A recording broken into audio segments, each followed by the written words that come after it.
Ayon pa sa nakakagulat na pahayag ni Dr. Gary C. post online sa kanyang FB page kamakailan lamang ng gabay sa kalusugan. And I quote, "More than 30 years na akong doktor at pag makita ko ang pasyente more or less masasabi ko kung may something wrong o may health concern na dapat bigyan ng pansin nito. Sana magpa-executive check-up ang ating mahal na Pangulo." Dagdag komento pa nito, "Hindi po edited o fake photo yan. Ito po yung video just today. Hinihingal, manas ang mukha, may skin discoloration and teary eyes, bad physical sign, March 28, 2025.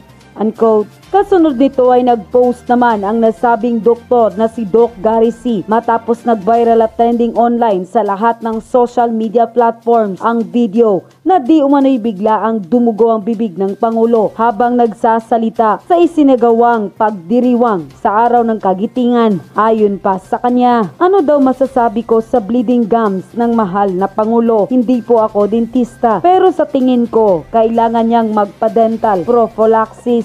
Unquote. Matapos ang balitang ito ay umani naman ito ng samut-saring komento mula sa marami sa ating mga kababayan sa mundo ng social media. Usapan natin ngayon ang kalusugan ng Pangulong Marcos Jr. Maraming post ngayon sa Facebook na basa ko, napanood ko, video. April 9 kahapon, ang Pangulong Marcos, ang isang activity niya, I think nandun siya ata sa Armed Forces of the Philippines sa Camp Aguinaldo. Merong gathering ng mga pamilya ng mga nasawing sundalo. Nag-speech siya para yung mapadali yung proseso na makatanggap ng benepisyo itong mga pamilya ng mga nasawing sundalo. So sa kanyang speech, napansin ng mga netizens na sa umpisa, okay pa naman. Okay. Mamaya-maya na namumula na dito is dugo na dumurugo. So, share ko sa inyo itong video na ito at pag tulungan natin i-assess kung ano ba talaga, dumurugo ba o hindi. Tignan natin ha. Ito na yung speech. Yan. Nangyari po rito dahil nung naghahanda po kami para dito sa... So, dito, makita nyo, ano pa, normal pa yung bibig. Kita nyo, wala pa, pati yung ngipin, puting-puti pa. But later on, habang tumatagal yung speech, namumula. Kunita ng araw ng kagitingan ay nasama po sa usapan. At ika po, dapat naman, kung tayo ba ay nagbibigay ng dangal sa ating mga nasawi na mga kasama, ay kailangan ang ating pangako sa kanila at ay lagi natin sinasabi, kahit ano pang mangyari, ang inyong mga pamilya ay aalagaan natin, hindi po namin pababayaan. Sabi nila sa akin, masyado kasi mahaba ang proseso, mahaba ang nagsisimula ng pumula. Mga documentary requirements at kung ano-ano. Ako hindi siguro tama yan. Dahil bakit naman mahaharang ang ating ibinibigay na tulong sa mga pamilya ng mga nasawi? Bakit mahaharang? Dahil maraming masyadong hinihingi na dokumento, maraming masyadong proseso, ang punot dulo ay nagiging matagal na, nagiging masyadong matagal. Dito, at this stage, di ba, namumula na. Yung kanina, puting-puti ang ngipin eh. So, normal na normal. Ito, dugo na ba yan? Ang pagbigay ng mga benepisyo na ito. Kaya ang aming ginawa ay sabi ko, kami na, tayo na ang magbuo ng mga dokumento. Tayo na ang mag-ayos ng kanilang mga pangangailangan upang ay tamang-tama. Ulitin natin ha. Ang nangyari po rito, dahil nung naghahanda po kami para dito sa... Ayan puting-puti pang ngipin eh. Kunita ng araw ng kagitingan ay nasama po sa usapan. At ika po, dapat naman, kung tayo ba ay nagbibigay ng dangal sa ating mga nasawi na mga kasama, ay kailangan ang ating pangako sa kanila at ay lagi natin sinasabi, kahit ano pang mangyari, ang inyong mga pamilya ay aalagaan natin, hindi po namin pababayaan.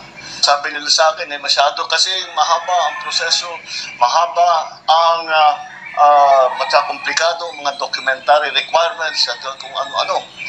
Ay ako hindi siguro tama yan. Dahil bakit naman mahaharang ang ating ibinibigay na tulong sa mga pamilya ng mga nasawi? Bakit mahaharang? Dahil maraming masyadong hinihingi na dokumento, maraming masyadong proseso, ang punot dulo ay nagiging matagal na. Dito na, klaro na, namumula. Dugo ba yan? At ang aming ginawa ay sabi ko, kami na, tayo na ang magbuo ng mga dokumento. Tayo na ang mag-ayos ng kanilang mga pangangailangan upang ay tamang-tama po. Okay, so ito, post ito ni Sas Rogando Sasot. Marami pang mga post, Maharlika. Yan o, may nag-text sa akin. Sabi niya, General, may post si Sas at ang Pilipino, yung pag-i-speech niya sa araw ng Kagitingan. Dumudugo ang kanyang bibig due to gingivitis, ngipin siguro. Pwede mo ring i-vlog. Nagtatanong lang naman. No? Anyway, nagtatanong lang tayo kung totoo ba. Sana ba ito? Magbasa tayo sa mga comments, ha? Ano ba talaga ang kalagayan sa kalusugan ng Pangulo? Yun ang tanong. Ay tamang-tama po. Comments.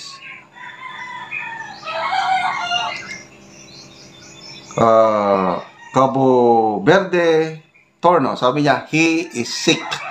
He needs some rest and doctor's attention and medication.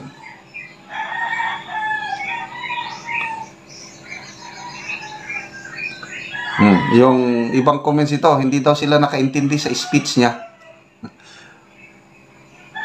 Walang kwintang speech, puro sabi nila, puro kako, dapat kailangan, walang direct intention sa tao. Iyang kaugalingong baba, wa kasabot sa iyang speech, kay nag-mouth bleed. Ann Santos, COC, ano ba yung COC? Can cause dry mouth, which can lead to irritation and make the gums more prone to bleeding. Joanne, basta himaka kay magdugog yun ang baba.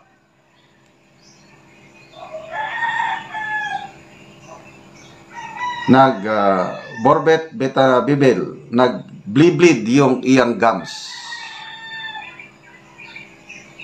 Nathan Joe Tarsio, leukemia or blood disorder can also contribute to bleeding gums. Okay. So, ang aking naintindihan sa health concerns, basta nag-bleed ang gums mo, is a sign of poor health.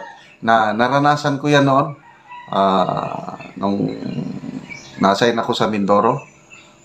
Mag-brush ko, ang daling mag-bleed ang aking gums. That was the point in my life naman na maulanan lang ako ng konti, sinisipon na, madali akong magkasakit. So, sa awa ng Diyos ngayon, wala na yung bleeding gums. Kasi, naging health conscious na ako at,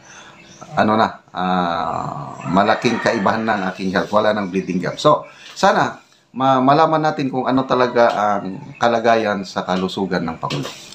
Pag-usapan pa rin natin ngayon yung viral video ni Pangulong Marcos Jr. na habang nag-i-speech siya in front of the families of slain soldiers, kitang-kita na dumudugo ang kanyang gums. So, ano ba ang cause nito? Ito si Mr. Rigoberto Tiglao, meron siyang post 1 hour ago, sabi niya, is this a sign of kidney failure or coke use? So, coke, hindi ko na klinaro basta coke. Isinare niya ang post ng VOBPH, sabi ito, gingival bleeding. Sinerge ko anong gingival bleeding is, bleeding of the gums. Okay, sa mga hindi pa nakapanood, pakita ko lang yung pagdurugo ng gums ng Pangulo habang nag-speech. Then, i-discuss natin, ano ba talaga ang dahilan? Bakit dumurgo ang gums ng isang tao. Okay. Ay kailangan ang ating pangako sa kanila. Yan wala pang dugo. Sinasabi, Malinis pa. pang mangyari, ang inyong mga pamilya ay aalagaan natin, hindi po namin pababayaan. Sabi nila sa akin, masyado kasi mahaba ang proseso, mahaba ang komplikado mga documentary requirements at kung ano-ano. Ay ako hindi siguro tama yan. Dahil bakit naman mahaharang ang ating ibinibigay na tulong sa mga pamilya ng mga nasawi? Bakit mahaharang? Dahil maraming masyadong... nagsisimula nang nagdurugo. Maraming masyadong proseso. Ang punot dulo ay nagiging matagal Yun, dugo na yun, Nagiging masyadong matagal ang pagbigay ng mga benepisyo na ito. Kaya ang aming ginawa ay sabi ko, kami na, tayo na ang magbuo ng mga dokumento. Tayo na ang mag-ayos ng kanilang mga pangangailangan. Okay. So, yung ibang comments na nababasa ko, hindi nila naiintindihan ano yung sinasabi ng Pangulo.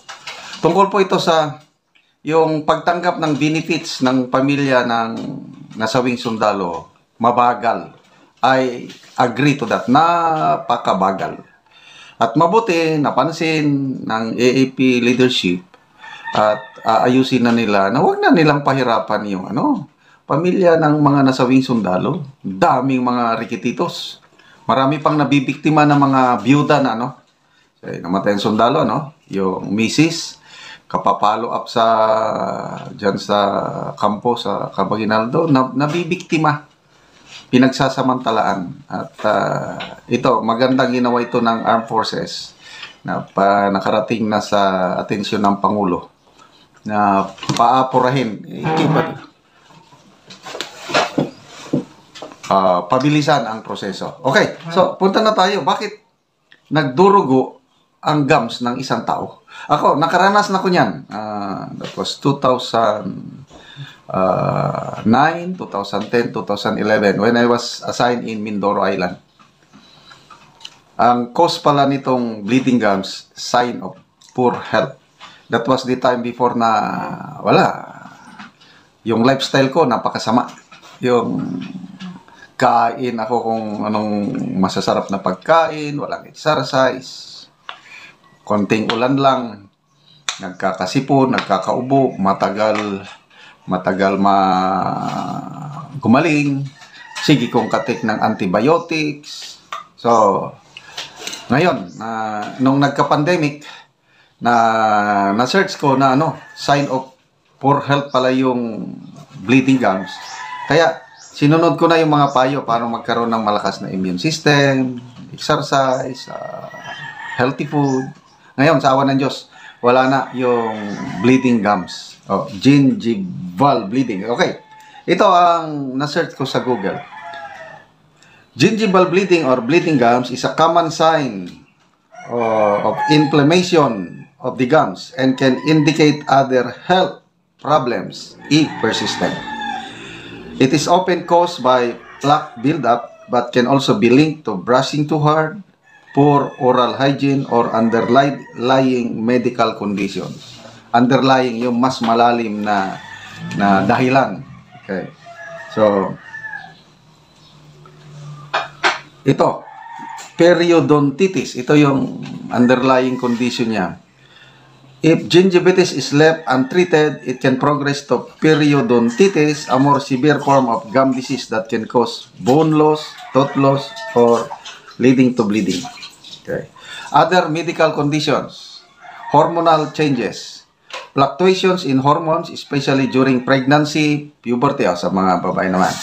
Vitamin deficiencies, vitamin C, blood disorder. Ito, kung mayroon kang bleeding gums, posible na connected ito sa blood disorder. Okay. Conditions like leukemia or platelet disorders can lead to increased bleeding, including from the gums. Diabetes, yun. Poorly controlled diabetes can increase the risk of gum disease and bleeding. Trauma. Injury or trauma to the gums can cause bleeding. Smoking. Smoking damages gum tissue and increase the risk of gum disease and bleeding.